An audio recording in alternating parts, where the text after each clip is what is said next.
నమస్తే. ఇన్నాళ్ళు నన్ను సపోర్ట్ చేస్తూ, ఎంకరేజ్ చేస్తూ మీ ప్రేమని నాకు అందిస్తున్న ప్రతి ఒక్కరికి కృతజ్ఞతలు. అలాగే ఈ వీడియో కూడా ఖచ్చితంగా మీకు ఉపయోగపడుతుంది. లైక్, షేర్ అండ్ సబ్స్క్రైబ్ చేసి మీ సపోర్ట్‌ని నాకు అందించండి. అలాగే ఈ వీడియో పట్ల మీకున్న అభిప్రాయాన్ని కామెంట్ సెక్షన్‌లో కామెంట్ చేసి తెలియజేయండి. ఇప్పుడు వీడియోని చూద్దాం. నమస్తే. Welcome to our channel. నేను పద్మిని. ప్రస్తుతం మనతో పాటు ప్రముఖ astrologer and life coach Sudha గారు మనతో పాటు ఉన్నారు. మాట్లాడదాం. సుధా గారు నమస్తే అండి. నమస్కారం పద్మిని. సుధా గారు, ఏడుపులు అనేవి కామన్, సర్వసాధారణంగా అందరూ ఫేస్ చేస్తున్నారు. జలసీస్ అంటాం అంతే కదా. జలసీ, ఏ జలసీ అయినా అవ్వచ్చు. తెలుగులో చక్కగా అచ్చ తెలుగు చెప్పాలంటే ఏడ్చి చావడం. అదే ఎదుటి వాళ్ళని చూసి మనకి లేదు అనుకోవడమేగా ఇంకా ఎవడు ఏది డిజర్వ్ చేస్తే అది వస్తుంది ఖచ్చితంగా. తప్పక వస్తుంది. సరే, అయితే ఈ ఏడుపులు సర్వసాధారణంగా వినేటువంటి మాట ఏంటి అంటే, మా చుట్టాల నుంచే ఏడుపులు ఉందండి. మేము ఇల్లు కట్టుకున్నాం, అయిపోయిందండి, ఏడ్చేస్తున్నారండి, ఇంట్లో గొడవలండి అని అంటారు. అవును. చక్కగా ఏదైనా ఉద్యోగం వచ్చింది, బంగారం కొనుక్కున్నారు, లేకపోతే పెళ్ళి అయ్యింది, ఉమ్. ఈ కామన్ అయిపోయింది. ఏమిటో చాలా ఏమిటి ఏడుపులు, ఈ ఏడుపుల నుంచి బయటపడాలి, తగలద్దు, ఏడితే ఏడిచారు కానీ ఆ ఏడుపులు మన దాకా రావద్దంటే రావద్దు. మనం ఒక రక్షణ కవచాన్ని ఎలా ఏర్పరచుకోవాలి? తప్పక లా ఆఫ్ అట్రాక్షన్ లో బోల్డ్ అని చేయొచ్చు ఇందులో. బస్ ఫస్ట్ ఏంటంటే లా ఆఫ్ అట్రాక్షన్ మనం చెప్పేది కూడా ఏంటంటే కంపారిజన్ వద్దు అంటాం. కంపారిజన్ లేకుండా మనం ఎప్పుడు పాజిటివ్ దారిలో వెళ్తే, అంటే పాజిటివ్ గా మాట్లాడుతూను వాళ్ళు సరే వాళ్ళు ఉన్నారు కదా, ఇప్పుడు వాళ్ళు ఏడుస్తున్నారని మనం ఏడవక్కర్లేదు కదా. అది నేను చెప్పేది. అంటే ఏంటంటే మనం కంపేర్ చేసుకోకర్లే వాళ్ళతోటి. జనరల్ గా కూడా మనం ఏంటంటే కంపేర్ చేయొద్దు అంటున్నాం. ఎందుకని ఇదంతా చెప్తున్నావు అంటే, ఒక డిజైర్ ఉంది, నీకు ఒక డిజైర్ ఉంది అనుకుందాం. సపోజ్ నువ్వు కార్ కొనాలనుకున్నావు, అంటే ఒక బ్రాండెడ్ కార్ అనుకుందాం. ఇప్పుడు అన్ని బ్రాండెడే అనుకో. ఒక ₹1,00,00,000 కార్ కొనాలి అనుకున్నావు, ఎప్పుడో కొనాలనుకున్నావు. అది ఎవడో పక్క వాళ్ళ ఇంట్లో తెచ్చి పెట్టుకున్నాడు అనుకుందాం కాసేపు. అది చూసినప్పుడల్లా ఏమిటి, వాడు కొనుక్కున్నాడు, నేను కొనుక్కోలేదు, వాడు కొనుక్కున్నాడు, నేను కొనుక్కోలేదు, వస్తుందా రాదా?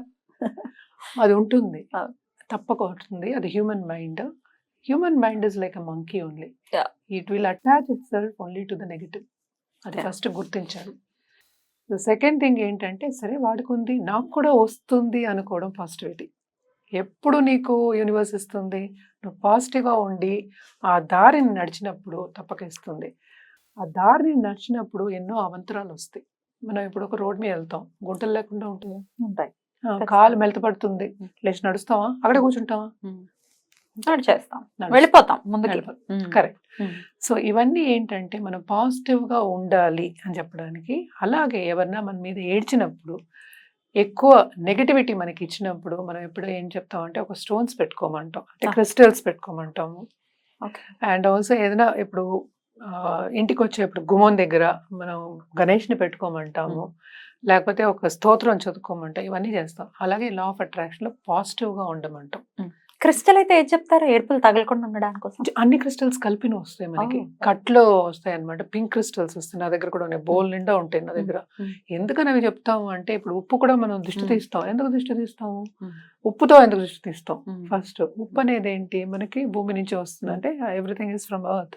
ఎర్త్ అనే దానికి అన్ని సహించే ఒక ఓర్పు అనేది ఉంటుంది.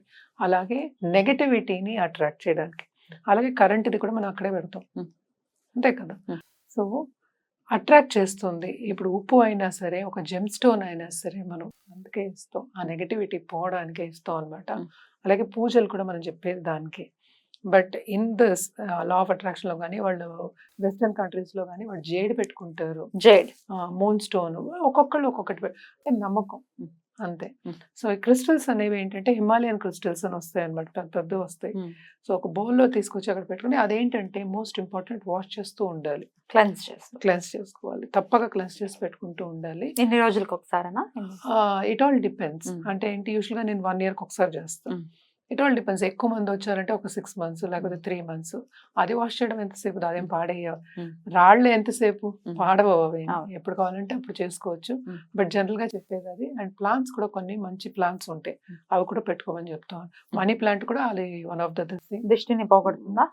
కొంతవరకు మనకి మనీ ఎక్కువ రావాలి అని పెట్టుకుంటాం యూజువల్ గాను. దృష్టిని పోగొడుతుంది పూర్తిగా నేను చెప్పట్లా, బట్ అలాంటి ప్లాంట్స్ ఉంటాయి అనమాట. అవి ప్లాంట్ పెట్టుకోవడం కూడా మంచిది. అండ్ ఆల్సో ఏంటంటే మనం డైవర్ట్ అయిపోయి మనం నెగిటివ్ అవ్వకూడదు, అది మోస్ట్ ఇంపార్టెంట్. వాళ్ళు ఏడుస్తున్నారు కనుక నేను కూడా వాళ్ళ మీద పడి ఏడుస్తాను అంటే కరెక్ట్ కాదు.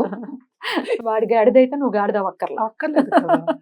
నువ్వు పాజిటివ్ గా ఉంటే నీకే పాజిటివ్ అట్రాక్ట్ అవుతుంది. ఏంటంటే మన లా ఆఫ్ అట్రాక్షన్ లో చెప్పేది లైక్ అట్రాక్ట్స్ లైక్. సో పెంచుకోవడం కూడా మనం అందుకే కదా. ఇప్పుడు ఒక చెట్టుని పెంచుకున్నాం అంటే పెంచుతున్నాం. సో అన్ని గ్రో అవుతాయి అనడానికి అది నిదర్శనం అన్నమాట. సో ఎప్పటికైనా ఏడుపు పెడమప్పులు ఉంటే దిష్టి తీసుకోవడం ఒకటి, గుళ్ళకి వెళ్ళడం ఒకటి, ఇవన్నీ మనం మామూలుగా చెప్పుకునే ఒక విషయాలు. ఎక్కువ ఏంటంటే క్రిస్టల్స్, ఒక్కళ్ళకైతే ఒక చిన్న క్రిస్టల్ కూడా ఇచ్చాం అనమాట. ఒకే ఒక స్టోన్, ఆ స్టోన్ తోనే చాలా మటుకు, ఎందుకంటే నీ మైండ్ ని నువ్వు చేంజ్ చేస్తున్నావు. ఇవన్నీ మళ్ళీ యాంకరింగ్ టెక్నిక్స్. అంటే ఏంటి అది చూపించి మనం పాజిటివ్ దారికి వెళ్తున్నాం. సో ఇప్పుడు ఎవరైనా డార్క్నెస్ లో మనం ఒక కర్ర పట్టుకుని నడిచినట్టే అనుకో కాసేపు. కొండ ఎక్కాలంటే మనకి తెలుసు ముళ్ళు రాళ్ళు అన్ని ఉంటాయి, చెప్పులు వేసుకున్న జాగ్రత్తగా ఉంటాయని ఒక కర్ర వేస్తాం. కర్ర అనేది యాంకర్. సో మనకి అంటే ఏంటి అక్కడ నిలుపుతుంది అని లెక్క అన్నమాట. ఇవన్నీ యాంకరింగ్ టెక్నిక్స్, అది పెట్టుకుని మనం చేసుకోవడం అనేది ఇంపార్టెంట్. అందుకని వాళ్ళు అందరూ ఏడుస్తున్నారని మనం పిలవడం మానేసినా పిలుస్తున్నాం కదా మరి. మరి మేనిఫెస్టేషన్ టెక్నిక్ తో ఎలా ఏడుపులు మనకు తగలకుండా ఉండాలంటే ఏం చేయాలి? జనరల్ గా అయితే నేను చెప్పేది ఏంటంటే స్క్రిప్టింగ్ టెక్నిక్ అన్నమాట. వాళ్ళందరూ మనని పొగుడుతున్నారు అని రాయాలి అంతే. అంటే ఇంకేముంది, లేకపోతే నువ్వు మాట్లాడు వాళ్ళు మాట్లాడు. నువ్వు ఎవరైనా నిన్ను అప్రిషియేట్ చేసినప్పుడుగా అప్రిసియేషన్ పెరుగుతుంది అన్ని చోట్ల. సో ఒకళ్ళని మనం అప్రిషియేట్ చేసినప్పుడు మన అప్రిసియేషన్ కూడా పెరుగుతుంది, మన మీద ఒపీనియన్ కూడా పెరుగుతుంది మనకే. సో అందుకోసం వాళ్ళందరూ నన్ను వచ్చి అప్రిషియేట్ చేశారు, ఎంత బాగా పెట్టుకున్నావు అన్నారు అని మైండ్ని కొంచెం దశ తిప్పుకుంటే అది ముందుకు సాగచ్చు. ఆ రిలేషన్షిప్ కూడా ముందుకు సాగుతుంది. సో మోస్ట్ ఇంపార్టెంట్ ఏంటంటే రిలేషన్షిప్ని కాపాడుకోవాలి. ఇప్పుడు తోబుట్టుల్ని, లేకపోతే వాళ్ళ కజిన్స్ కానీ, లేకపోతే అత్తమామల్ని కానీ, లేకపోతే మేనత్తల్ని కానీ మనం వదులుకోలేము. ఎవరికైనా ఇప్పుడు గృహప్రవేశం అయినా ఏదైనా సరే మనం పిలుచుకునేది మన వాళ్ళనే. సో మన వాళ్ళు ఇలాంటి వాళ్ళు అని తెలిసినప్పుడు దాని గురించి ఆలోచించకూడదు అనేది నా ఇదన్నమాట ఒపీనియన్. వాళ్ళు అలాంటి వాళ్ళని తెలిసినప్పుడు మనం ఎందుకు ఇంకా పిలవడం తప్పదు, పిలుస్తాం దాని గురించి ఎందుకు ఆలోచించాలి. వాళ్ళు అంతే, వదిలేయడమైనా వదిలేయాలి, లేకపోతే నిన్ను మార్చుకోవాలి. ఈ రెండే మనం చేయగలిగింది ఒకటి. ఎందుకంటే ఎవరిని మనం మార్చలేము, మనం మార్చుకోగలం.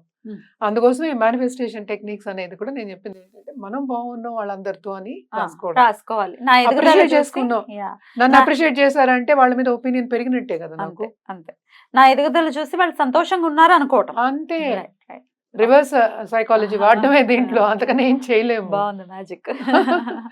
డెఫినెట్ గా ఇవి చేసుకుంటే డెఫినెట్ గా మార్పు అనేది ఉంటుంది. ఏడుపులు కూడా తగలకుండా ఉంటాయి. అంతే, తగలవు కదా, ఎందుకంటే మనం పాజిటివ్ గా ఉన్నప్పుడు ఎలా తగులుతాయి. మనం ఎప్పుడు నెగటివ్ ఆలోచిస్తాం, మనం చేసేదే క్రియాకర్త కర్మ మనమే మన లైఫ్ కి. నేను ఎప్పుడు అదే అంటా, నీ లైఫ్ నువ్వే హీరోయినో హీరోవో, నువ్వు ఏం చేసుకోవాలో నీకే తెలుసు. పక్క వాళ్ళ గురించి ఎందుకు ఆలోచించాలంతా, పక్క వాళ్ళ గురించి ఆలోచించాలి. రైట్, బ్యూటిఫుల్ అండి. చాలా అంటే ప్రాక్టికల్ గా అప్లై చేయాలి వీటిని, డెఫినెట్ గా ఇంపాక్ట్ అనేది ఉంటుంది చెప్తున్నారు. అయితే క్రిస్టల్స్ కి సంబంధించి ఒకవేళ తెలుసుకోవాలి అని అనుకుంటే సుధా గారిని ఒకసారి కాంటాక్ట్ చేయండి. రైట్ సుధా గారు, thank you so very much. నమస్తే.